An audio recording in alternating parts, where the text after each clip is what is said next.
আজকে আবার কয়েকদিন পরে ছাদে আসলাম। সেই যে পোষা বিলাই, আর দেখেন নিচে একটা ড্রাগন ধরে আছে।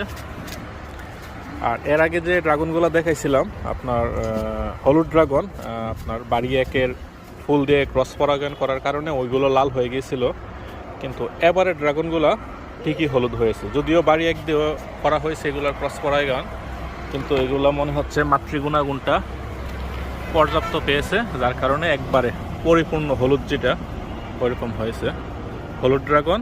এই যে এখন হলো প্রকৃত হলুদ ড্রাগন। হলুদ ড্রাগনের সবচেয়ে বড় সমস্যা হচ্ছে ক্রস পরাগায়ন করা লাগে। যখন এই ফুলটা ফুটে তখন পাশাপাশি এর সেম অন্য কোনো জাতের ফুল দিয়ে ক্রস পরাগায়ন করে দিতে হয়, নাহলে কিন্তু ফুল নষ্ট হয়ে যাবে, কখনই ফল হবে না। তো আলহামদুলিল্লাহ এই পর্যন্ত যে কয়টা ফুল ছিল সবগুলোই ক্রস পরাগায়ন করতে পেরেছি এবং সবগুলো ফলই টিকেছে।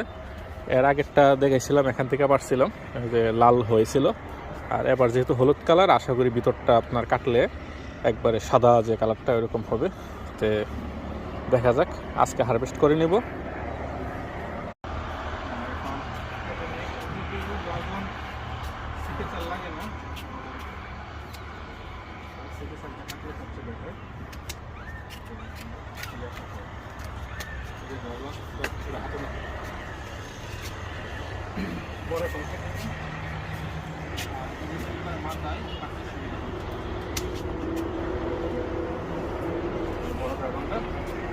এখন এটা ফুলটা পরে নাই, কিন্তু ড্রাগনটা অনেক বড় হয়েছে।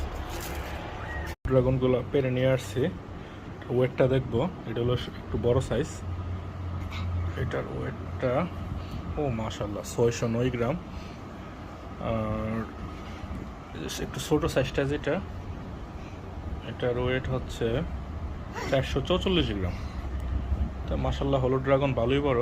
আর এটা হচ্ছে বাড়ি এক এভারেজ সাইজ, এটা তেমন ভালো সাইজ আসে নাই।